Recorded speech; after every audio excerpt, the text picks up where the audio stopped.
become really popular. You know, competitive is such a good ability right now, especially considering the fact that Intimidate is everywhere. You know, we see 2 Pokemon on London's side that does have the Intimidate. It's going to come in handy, but at the same time, London's going to have to be careful about when he's going to Intimidate. You know, Milotic can come in and just eat up those Intimidate drops. Absolutely. We've seen Milotic run rampant throughout this weekend, and both players are jumping into this match. Now we're going to see what they're going to do with their leads. You can hear the crowd through the mics cheering on both trainers as they fight to be the next junior national champion. Aiden is of course issuing a challenge. We're going to see Thunders and Gardevoir are going to lead on London's side.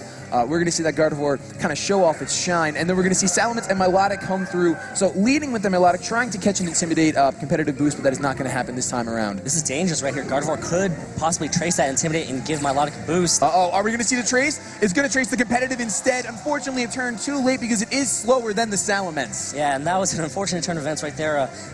Right now, I think Aiden's a little bit excited that, you know, the Gardevoir didn't trace that Intimidate, so, you know, Aiden kind of coming out of that a little bit with the edge. Absolutely, we're going to see both players make their moves very fast. Salamence is going to get out of there as Gardevoir does Mega Evolve. Now, Aiden's going to have to be very careful about if he decides to bring in, actually he doesn't have to, because the Gardevoir did Mega Evolve and lose that trace competitive ability. So we're going to see exactly what both players want to do. Gardevoir is just going to go on the safety and go ahead and protect itself, making sure it doesn't take any damage. Thunder Wave is going to come out and is going to paralyze the Aegislash. Although it is already a slow Pokemon, a secondary full paralysis is never something you want to deal with throughout a match. And Milotic's just going to go for Recover, expecting a hit, but no hit was given in that time.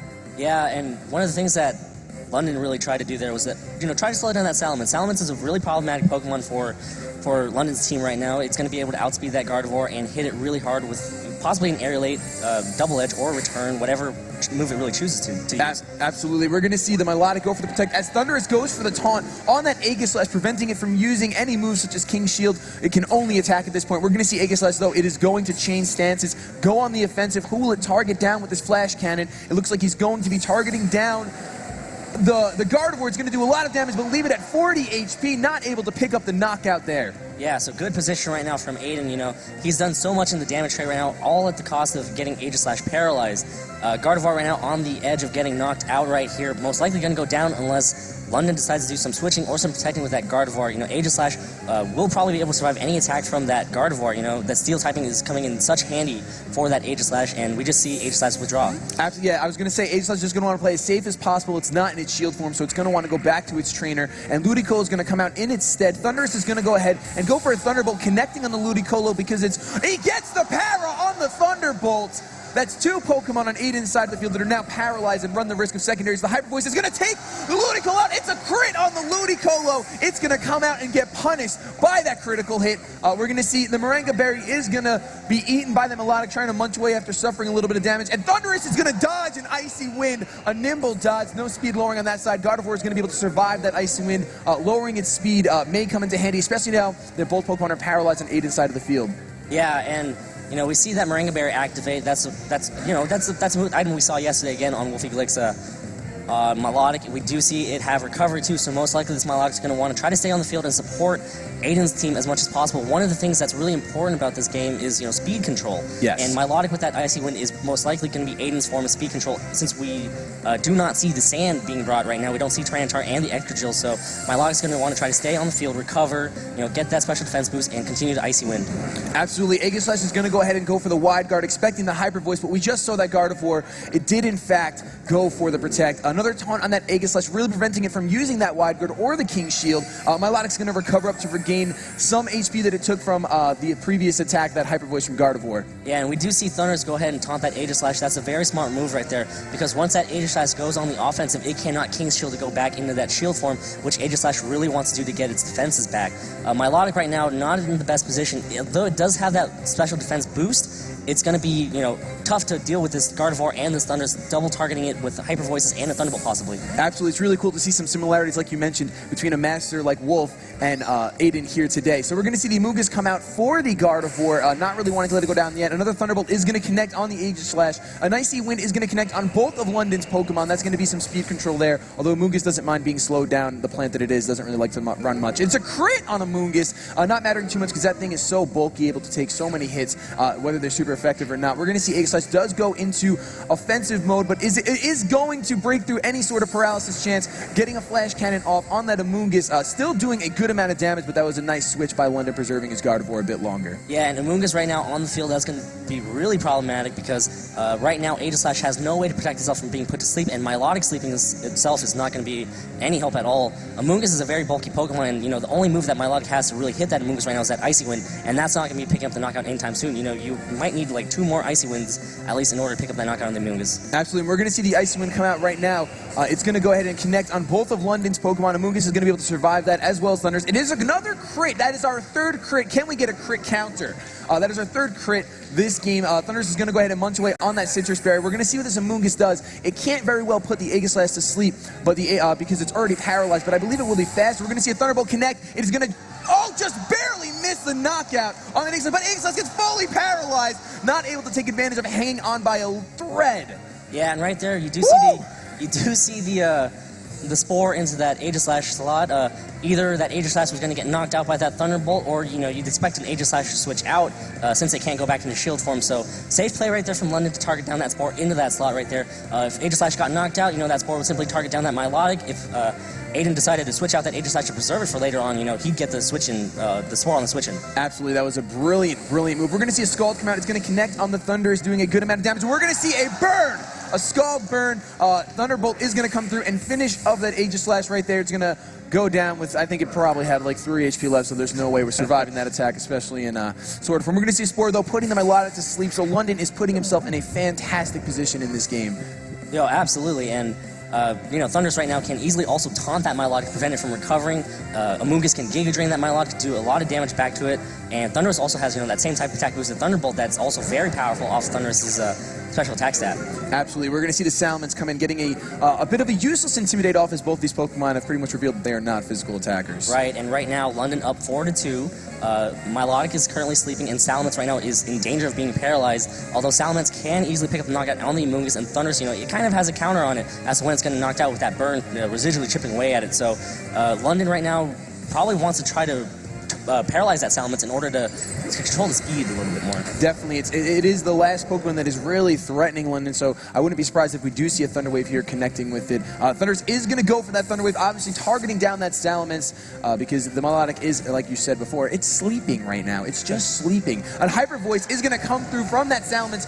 It's going to be able to pick up the knockout on the Amoonguss, but it's going to miss the knockout on Thundurus because it is not very effective, but I think the Burn is going to go ahead and pick up that knockout. I believe Milotic still taking that nap, enjoying its time on the field, full HP, not really worried about anything. Thundurus is going to go down to that Burn, so just as quickly as it was a favorable position for London, it is now tied up. Yeah, even though it is 2-2 right now, you have a sleeping Milotic, you have a paralyzed Salamence with the Gardevoir, and one more Pokemon that we haven't seen back yet, so it's still not the best position for Aiden to be in. That's true. The Gardevoir, though, is at a very low enough HP, and Milotic does have the special defense increase, and with Heatran coming in, it's not really looking too promising for London. Yeah, and right now that Milotic does not mind seeing that Heatran at all. Heatran, of course, usually carries Earth Power, Heat Wave, Flash Cannon. You gotta be careful with the Flash Cannon. The Salamence just goes down! I don't want to cut you off, dude. The Salamence just completely drops to that Hyper Voice. Oh my goodness. We're gonna see that Heatran go for the substitute. Gonna take advantage of this sleeping Milotic. Milotic is gonna wake up, though. Go for a Scald. Is he gonna target down the Gardevoir? He's gonna opt to target on the Heatran. Targets down the Gardevoir, taking it out, making the perfect play, as he knows that Heatran kind of just gonna have to stumble through its way to try to win this match. Yeah, and Heatran was probably not the best Pokemon for London to have in the back right there, unfortunately. This Milotic currently with one stage of increased special defense. We already seen that it has access to recover. It can recover off any damage that Heatran can do. And of course, I've already said, Heatran has access to either Earth Power, Flash Cannon, or Heat Wave. Since it has a substitute, you'd probably expect Flash Cannon or Earth Power, one of those. And Heat Wave as the other move, but Flash Cannon and Earth Power can possibly reduce Milotic's its special defense and give it itself a competitive boost. Yeah, activating that competitive could be pretty dangerous, as it could lead to a one-hit knockout after knocking out the sub. We're going to see a Scald connect on the Heatran. It's going to be able to hopefully take out this substitute, depending on how these trainers trained their Pokemon. We're going to see the substitute fade right there, and once again, Milotic is just known for doing two things. One, stealing my socks, knocking them off, and two, just surviving. And with this extra special defense, we'd have to see a critical hit from London's side to really put him back in a good position. We're going to see the Earth Power come through right there on the Milotic, not able to do a lot of damage, and a Scald's going to come out from Aiden's side. Will it pick up the knockout this turn? It will not pick up the knockout this turn. Yeah, and right now, Aiden is actually in very good position to just finish off this game at the end of this turn. Milotic right now just sitting pretty. If it wants to, we can recover, but looks like a Scald should be able to pick up the knockout from this range. Absolutely. We're going to see that Earth Power connect on the Milotic, but once again, not doing enough. And we're going to see the Milotic recover just for safety. Oh my goodness, that might be just a tad disrespectful. Well, I mean, it's also a safe play because just in case that Scald didn't pick up the knockout on that Heat Ran this turn, that would have put Milotic in a really bad position. So, a safe play right there from Aiden just to secure the victory. Absolutely. You don't want to let a victory this close, especially when you're fighting for the national champion title, slip away just by being over anxious, overzealous, going for a Scald. But we're going to see that Scald come out after surviving Heat Power, and that Scald does pick up the knockout. So game one is going to go to Aiden. He is one step closer, but London is not counted out yet. That was an excellently well played game. Oh my gosh, I can't even speak right now. This is incredible. Yeah, absolutely. And we do see London not really trying to bring his Intimidators because of, that Milotic presence, right?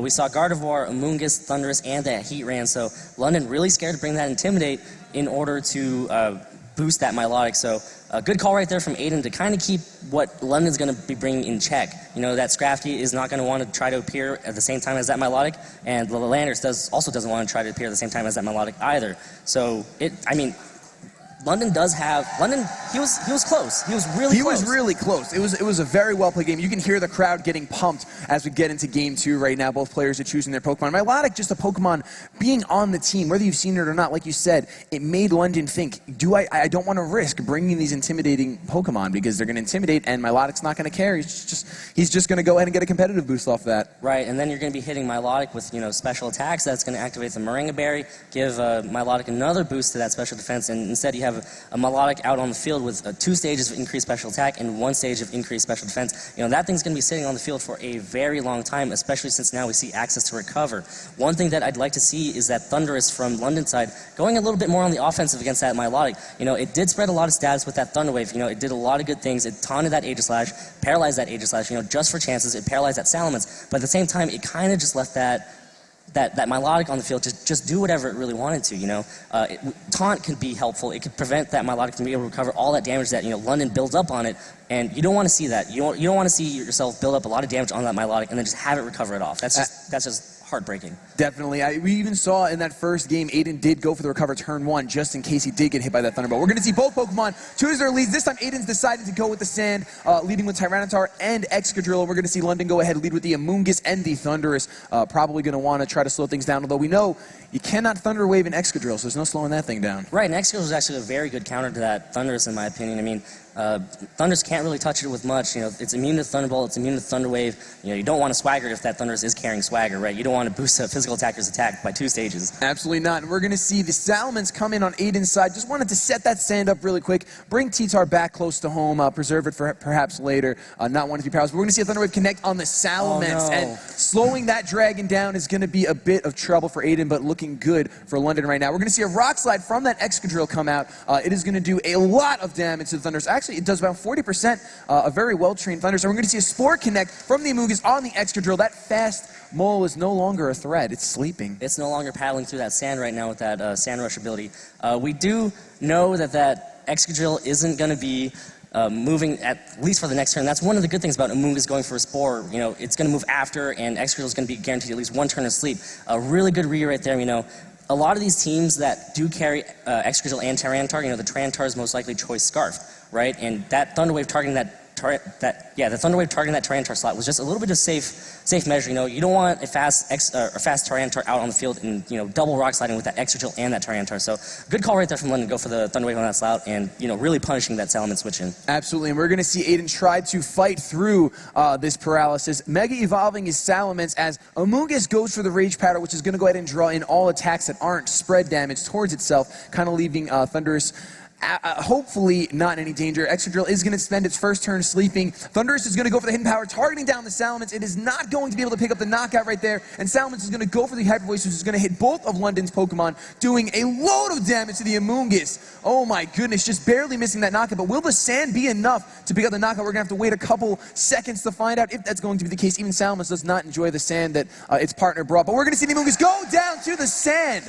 That is 1 down for London. Aiden is taking a short lead lead right here, a quick lead. Yeah, and, it's always great to see an Amoonguss get knocked out because, Amoonguss is such a disruptive Pokemon with that Rage Power. We do see Hyper Voice bypass that Rage Power, though, so one of the benefits of running the special Salamence is that Hyper Voice can also get a little bit chip damage on the Thunder Sack that we saw. Absolutely, and I think right now Aiden's kind of just going to be hoping that his Excadrill can go ahead and pick up those sand paddles so he can start running rampant through this sandstorm, of course. Something you don't want to see, as you said before, with Salamence being a fast Pokemon, slowed down with the paralysis, and then Excadrill sleeping. He's kind of at London's mercy right now. Right, and right now, with Landorus Therian coming out onto the field, that's going to be able to threaten that Excadrill with a very powerful Earthquake. Good thing that Thundurus is out on the field right now, and Salamence, since it's paralyzed, Thundurus is going to be able to move before that Salamence and go for another hidden power to be able to pick up that knockout on Salamence. So even though London did lose that one Pokemon, right now London has a lot of momentum going into this turn. London is in such a favorable position, especially because he's already seen the Tyranitar in the back, which is also weak to that Earthquake. So Landorus, there's really only one option for it to do right now, unless London is going to try to play around some sort of prediction. We're going to see the Excadrill actually withdraw right now. We're going to see the Milotic come in, a very smart play, I believe, probably fearing that Earthquake that would potentially. We're going to see Landorus actually go for the Superpower, so avoiding super effective damage right here. Milotic's going to be able to take around 35-40% HP, and Landorus is going to have its stats drop. Thundurus is going to go for that hidden power, and Salamence, I think, is going to be going down this turn. The Dragon says goodbye. And a really good switch right there. Milotic could come in and take an Earthquake, but, London instead going for the Superpower in that slot, probably expecting a Tyranitar switch, or just wanted to get damage in, doesn't want to lock himself into Earthquake just yet, so good call right there from London, but an even better read from Aiden. We do see that Milotic back, but it's just unfortunate that, it came in one turn too late. It missed getting intimidated to get that competitive boost as we see Tyranitar come back in. Definitely. It is unfortunate that Milotic, had it gotten the competitive boost, the Icy Winds that it can start throwing London's way would be even more devastating. Yeah, and Tyranitar coming in, that's going to be huge. We're going to see a Superpower target on the Tyranitar. It's -1 attack, but it looks like it's just barely going to miss the knockout because of the previous stat drop on the Superpower. Oh my Lanza! A Thunderbolt is going to come through and connect on the Milotic. Is it going to pick up the knockout? It is going to pick up the knockout. London is kind of just commanding this battle right now, put in such a perfect position. Rock Slide, though, is going to come out from that Tyranitar. It does get the same type attack bonus. Is it going to knock out the Thundurus? It is going to knock out the Thundurus and do a good amount of damage to that Landorus. Yeah, so right now it's 2-2 with a sleeping Excadrill coming back in. Tyranitar heavily damaged, going to be threatened by that Landorus. We do see that Thundurus moves before that Tyranitar, so information right there for London that Tyranitar is not going to be carrying a Choice Scarf. As we see Gardevoir switch in, right now, it looks like London is actually in very good position right now. Oh my goodness, this is such a, oh my gosh! Tracing the Sand Rush. Now, even if London decides to Mega Evolve, of course, speed and turn order is decided prior to Mega Evolution, so that Gardevoir is the fastest thing on the field right now. Yeah, absolutely, and, that's such a good thing to pick up, especially since you're in the sand, that's always a good thing.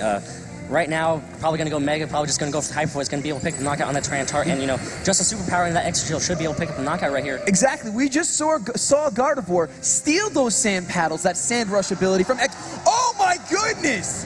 Oh my goodness! The Wake Up is there. I spoke too soon. Picking up the knockout on Landorus. Will the Gardevoir flinch? The Gardevoir flinches! Oh, no, and the assurance! No. I'm losing my mind right here. I am losing my mind. We're going to see the Gardevoir go down. And something we did not think would happen that fast. Aiden goes ahead and takes the 2-0 victory, becoming the national champion of the Oh my goodness, I'm losing my mind. Do we take it? That was such a good series between the two. Oh man. Aiden kind of came out of nowhere for that one right there. That Wake Up, we just thought that mole did not like the paddles being stolen, did not like it, went ahead and just stripped. Oh my goodness, that was incredible. That was incredible. That battle was absolutely intense, and Aiden played exceptionally well. London also played exceptionally well too. I mean, London put himself in a position